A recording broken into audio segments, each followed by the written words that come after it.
Hi friends, welcome back to my channel. ఇవాళ వీడియోలో మనం ఎస్ఎస్సి సీజీఎల్కి సంబంధించిన ప్రీవియస్ ఇయర్స్ క్వశ్చన్స్ గురించి డిస్కస్ చేసుకుందామని. ఇవాళ టాపిక్ వచ్చేసి జనరల్ సైన్స్. జనరల్ సైన్స్ అంటే మన సీజీఎల్ పాయింట్ ఆఫ్ వ్యూలో చూసుకున్నట్టయితే physics, chemistry, biology, zoology, botany అన్నిటినీ కలిపి కామన్గా వీళ్ళు జనరల్ సైన్స్ అంటారండి. సో ఇవాళ మనం ఫస్ట్ పార్ట్ డిస్కస్ చేసుకుందాం ఈ వీడియోలో. Let's start the session. Question number 1. What is the SI unit of luminous intensity?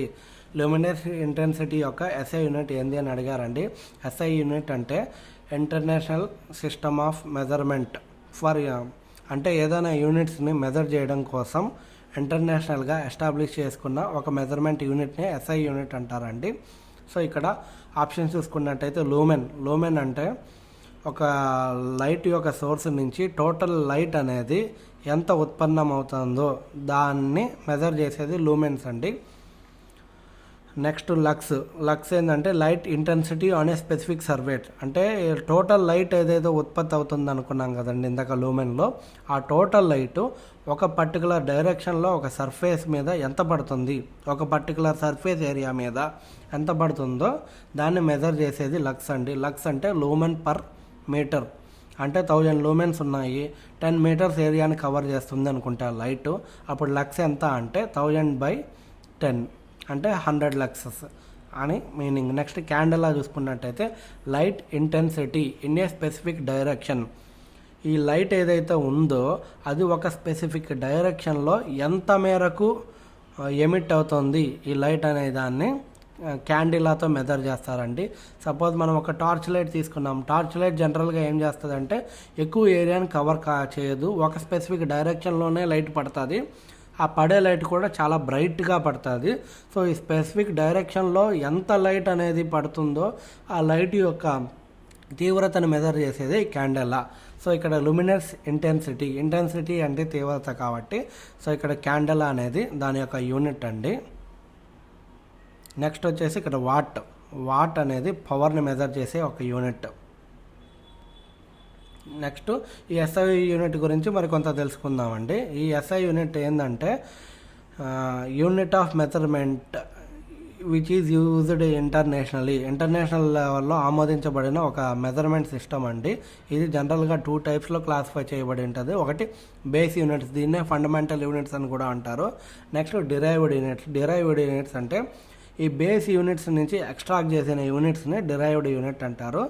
జనరల్గా ఈ బేస్ యూనిట్స్ అనేది మొత్తం 7 ఉంటాయండి. అవి ఏంటంటే ఇక్కడ లెంత్, మెజర్మెంట్ నేమ్ లెంత్, దాని ఎస్ఐ యూనిట్ వచ్చేసి మీటరు, సింబల్ వచ్చేసి ఎం అండి. అన్ని స్మాల్ లెటర్స్లోనే ఉంటాయి. నెక్స్ట్ మాస్ వచ్చేసి మెజర్మెంట్ నేము, ఎస్ఐ యూనిట్ వచ్చి కిలోగ్రాము, ఎస్ఐ యూనిట్ సింబల్ వచ్చేసి KG. Next measurement unit time నుంచి ఎస్ఐ యూనిట్ సెకండ్స్లో మెజర్ చేస్తారు, అదే సింబల్ వచ్చేసి ఎస్. ఎలక్ట్రిక్ కరెంట్ని ఆంపియర్స్లో మెజర్ చేస్తారు, సింబల్ వచ్చేసి ఏ. నెక్స్ట్ థర్మోడైనమిక్ టెంపరేచర్, ఏ అంటే క్యాపిటల్ ఏ ఇక్కడ. Thermodynamic temperature kelvin SI unit, symbol వచ్చేసి కే. అమౌంట్ ఆఫ్ సబ్స్టాన్స్ వచ్చేసి మోల్ ఎస్ఐ యూనిట్లో, సింబల్ వచ్చేసి ఎంఓఎల్లో. లూమినస్ ఇంటెన్సిటీ, దీని యొక్క ఎస్ఐ యూనిట్ వచ్చేసి క్యాండెలా, అదే ఎస్ఐ యూనిట్ యొక్క సింబల్ వచ్చేసి సిడి అండి. ఈ 7 మనకి బేస్ యూనిట్స్ అండి. నెక్స్ట్ ఇంకే యూనిట్ యొక్క నీడ్ వచ్చినా సరే వీటి నుంచి ఎక్స్ట్రాక్ట్ చేసుకోవడం జరుగుతుంది. ఫర్ ఎగ్జాంపుల్ ఇప్పుడు స్పీడ్ అనుకోండి. స్పీడ్ అంటే ఏంది, డిస్టెన్స్ ప్లస్ స్పీడ్ రెండు కవర్ అయ్యేదాన్ని స్పీడ్ అంటారు. సో దానికి ఎస్ఐ యూనిట్ వచ్చేసి మీటర్ పర్ సెకండ్. ఈ మీటర్ పర్ సెకండ్ ఎక్కడి నుంచి వచ్చిందంటే బేస్ యూనిట్ నుంచే వచ్చింది. అంటే ఇప్పుడు మీటర్ పర్ సెకండ్, స్పీడ్ వచ్చేసి డిస్టెన్స్ని కవర్ చేస్తుంది. డిస్టెన్స్ని ఇక్కడ లెంత్లో చూపిస్తాం కాబట్టి లెంత్ యొక్క సింబల్ ఎమ్ డివైడెడ్ బై ఆ డిస్టెన్స్ని ఎంత టైంలో కవర్ చేస్తామనేది టైంని ఇక్కడ సెకండ్స్లో చూపించడం జరిగింది. సెకండ్ అంటే ఇక్కడ s, metre per second square speed. So ఈ మీటర్ పర్ సెకండ్ స్క్వేర్ ఎక్కడి నుంచి వచ్చిందంటే మన బేస్ యూనిట్ అయిన లెంత్ అండ్ టైం నుంచి డిరైవ్ అయినాయి కాబట్టి అందుకే వీటిని ఏమంటారంటే డిరైవ్డ్ యూనిట్స్ అంటారు. Next question number 2. when a bomb is dropped from an aeroplane, it explodes in the mid-air, then what happens? ఎప్పుడైనా సరే ఒక ఏరోప్లేన్ నుంచి ఒక బాంబు కనుక పడింది అనుకోండి, సపోజ్ ఆ బాంబు మిడ్ ఎయిర్లో కనుక పేలిపోతే అప్పుడు ఏం జరుగుద్ది అని అడిగారండి.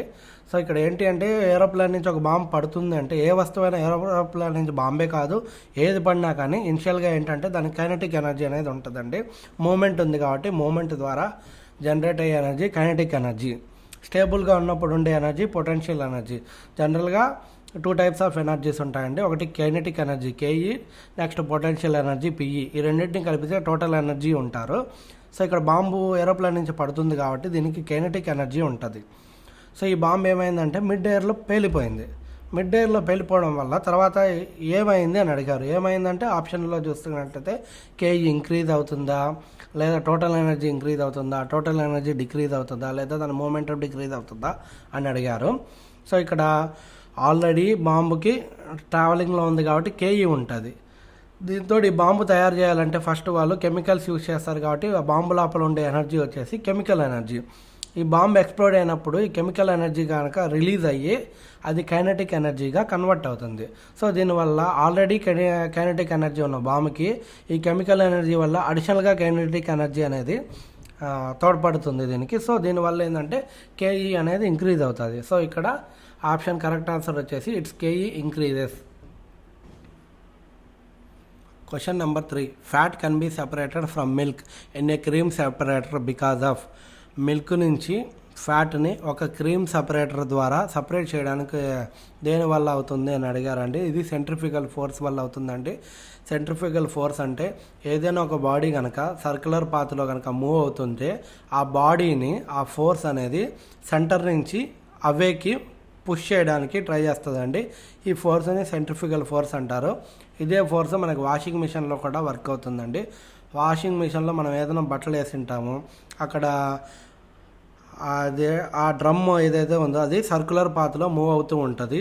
ఇక్కడ ఈ ఫోర్స్ సెంట్రిఫ్యూగల్ ఫోర్స్ ఏం చేస్తుందంటే ఆ బట్టలు ఉన్నాయి కదండి వాషింగ్ మిషన్లో, వీటిని సెంటర్ నుంచి కాకుండా అవే ఫ్రమ్ సెంటర్ పుష్ చేస్తాయండి. దీనివల్ల ఏంటంటే బట్టల్లో ఉన్న తేమ ఏదైతే ఉందో అది ఆరిపోవడం జరుగుతుందండి. దీనికి ఉపయోగపడే ఫోర్స్ అంటే సెంట్రిఫ్యూగల్ ఫోర్స్ అంటారు. సో ఇక్కడ కరెక్ట్ ఆన్సర్ వచ్చేసి option D centrifugal force. Next question number 4. What happens to the melting point of ice on applying pressure. Melting point అంటే ఏ పాయింట్ దగ్గర ఒక సాలిడ్ అంటే ఘన పదార్థము లిక్విడ్ స్టేట్లోకి అంటే ద్రవ పదార్థంలోకి కన్వర్ట్ అవుతుందో ఆ పాయింట్ని మెల్టింగ్ పాయింట్ అంటారు. జనరల్గా ఐస్కి మెల్టింగ్ పాయింట్ వచ్చేసి 0 డిగ్రీస్ సెంటిగ్రేడ్ లేదా 32 డిగ్రీస్ ఫారెన్హీట్ అంటారు. సో ఇప్పుడు మెల్టింగ్ పాయింట్ మీద ప్రెజర్ అనేది అప్లై చేయడం వల్ల ఐస్ పైన ప్రెజర్ అప్లై చేస్తే దాని మెల్టింగ్ పాయింట్ ఏమవుతుంది అని అడిగారండి. సో ప్రెజర్ అప్లై చేసాం కాబట్టి మెల్టింగ్ పాయింట్ అనేది తగ్గుతుంది. అంటే 0 దగ్గర గడ్డగా ఉన్న ఐస్ కాస్త నీళ్ళగా మారేది 0 కంటే తక్కువ, అంటే ఇప్పుడు సపోజ్ 0 -2 డిగ్రీస్ -3 డిగ్రీస్ దగ్గర ఉంటే జనరల్గా ఐస్ ఫామ్లోనే ఉంటుంది. కానీ ఇక్కడ ప్రెజర్ అప్లై చేయడం వల్ల మనం అప్లై చేసిన ప్రెజర్ని బట్టి ఏదో ఒక టెంపరేచర్ దగ్గర సపోజ్ మనం అప్లై చేసిన ప్రెజర్కి -2 డిగ్రీస్ దగ్గర ఐస్ టర్న్అవుట్ అయింది అనుకోండి, ఇప్పుడు ఈ మెల్టింగ్ పాయింట్ వచ్చేసి -2 డిగ్రీస్. సో ప్రెజర్ ఎంతైనా అప్లై చేసే కొద్దీ దాని యొక్క మెల్టింగ్ పాయింట్ అనేది తగ్గుతూ ఉంటుంది. సో ఇక్కడ మనకి కరెక్ట్ ఆన్సర్ చూసుకున్నట్టయితే ప్రెజర్ అప్లై చేయడం వల్ల ఐస్ యొక్క మెల్టింగ్ పాయింట్ డిక్రీజ్ అవుతుంది కాబట్టి సో ఆప్షన్ బి అనేది కరెక్ట్ ఆన్సర్ అండి. Decreases with increase of pressure. Question number 5. Who was discovered the radioactivity. రేడియో యాక్టివిటీని ఎవరు కనుగొన్నారంటారే ఇక్కడ ఆప్షన్స్లో జేజే థామ్సన్ వచ్చి ఎలక్ట్రానిక్ కనుగొన్నాడు.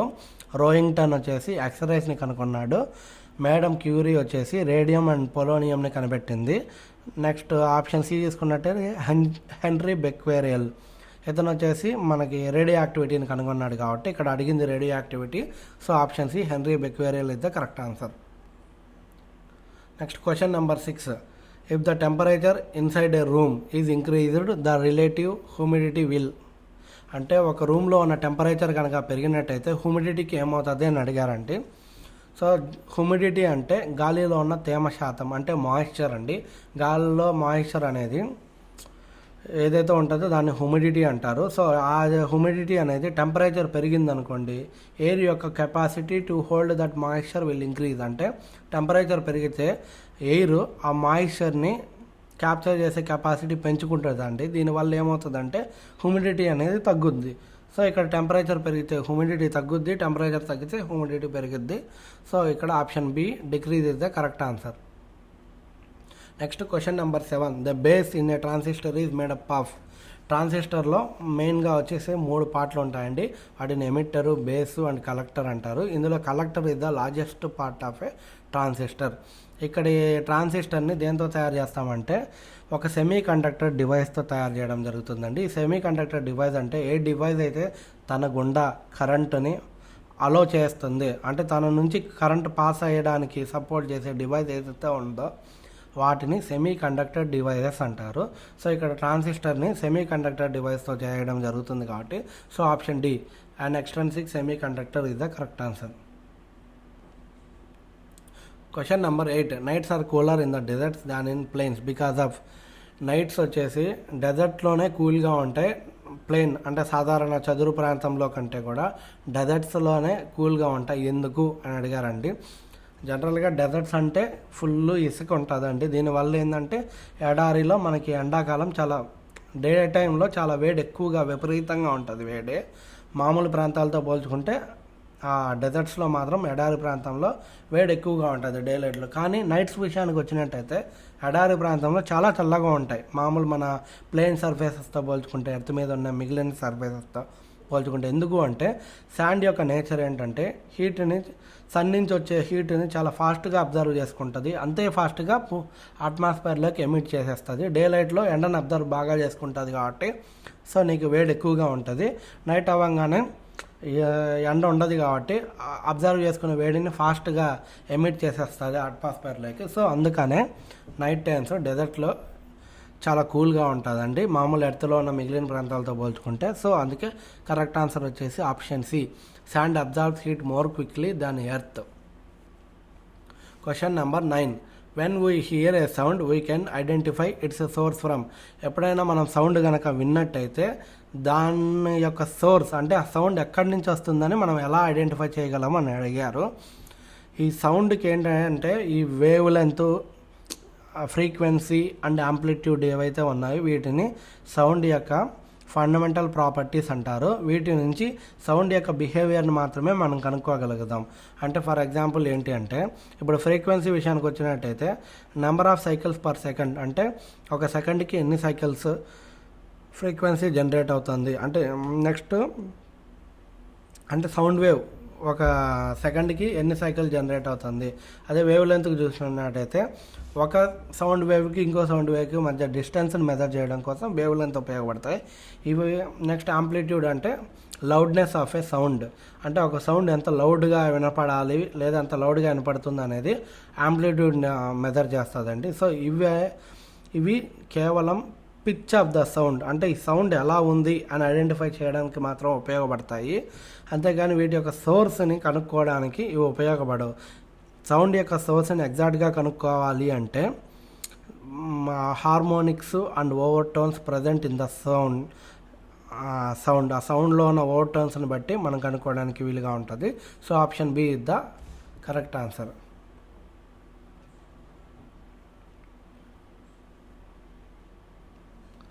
Question number 10. A boy is standing in front of a plane mirror at a distance of 3 meters from it. What is the distance between the boy and his image? ఒక bye మిర్రర్కి ఆపోజిట్లో ఒక 3 meters డిస్టెన్స్లో నించున్నాడు అంటే mirror is nothing but reflection of our image. అంటే మన యొక్క ప్రతిబింబమే mirror కాబట్టి మిర్రర్కి మనకి 3 మీటర్ల డిస్టెన్స్ ఉందంటే మిర్రర్ లోపల కూడా మిర్రర్ యొక్క బేస్ నుంచి నించున్న వ్యక్తి కూడా 3 మీటర్ల డిస్టెన్స్లో ఉంటారండి. సో ఇక్కడ టోటల్ 3 + 3 అనుకుంటే 6 meters. So option 6 meters is the correct answer. అంటే ఇక్కడ option B 6 meters. Next question number 11. Energy is continuously generated in the sun due to. సన్లో ఎనర్జీ కంటిన్యూస్గా జనరేట్ అవుతుంది దేనివల్ల అన్నారండి, న్యూక్లియర్ ఫ్యూజన్ వల్ల జనరేట్ అవుతుంది. So option A is the correct answer. Question number 12. Hydrogen bomb is based upon the principle of. Hydrogen bomb వచ్చేసి సన్ని ఎగ్జాంపుల్గా తీసుకొని తయారు చేశారండి. సన్లో వర్క్ అయ్యే ప్రిన్సిపల్ వచ్చేసి nuclear fusion. So nuclear fusion నుంచి ఎగ్జాంపుల్గా తీసుకొని దీన్ని చేశారండి. సో కరెక్ట్ ఆన్సర్ వచ్చేసి option B, nuclear fission. Next question number 13. The south pole of earth magnet is near the geographical. ఎర్త్కి 2 మ్యాగ్నెటిక్ పోల్స్ ఉన్నాయండి. వాటిని magnetic north pole, magnetic south pole అంటారు. మ్యాగ్నెటిక్ నార్త్ పోల్ వచ్చి జియోగ్రఫికల్గా south side ఉంటుంది. Magnetic south pole వచ్చేసి north side ఉంటుంది. So ఇక్కడ సౌత్ అడిగాడు కాబట్టి నార్త్ పోల్ కరెక్ట్ ఆన్సర్ వచ్చే. So option D, north is the correct answer. Question number 14. Number of basic SI units. మనం ఆల్రెడీ ఫస్ట్ క్వశ్చన్లో డిస్కస్ చేసుకున్నాం.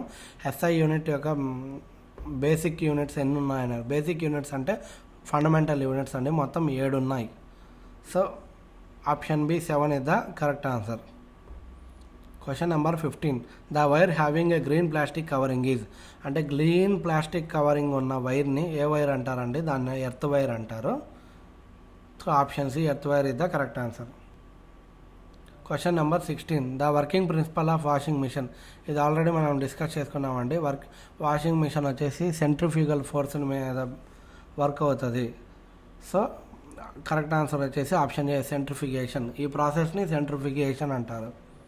Option A the correct answer. Question number 17. Sound and light waves of both. Sound and light వేవ్స్కి both have similar wavelength, obey the laws of reflection, travel as longitudinal waves, travel through vacuum. Sound అనేది vacuum నుంచి move కాదు.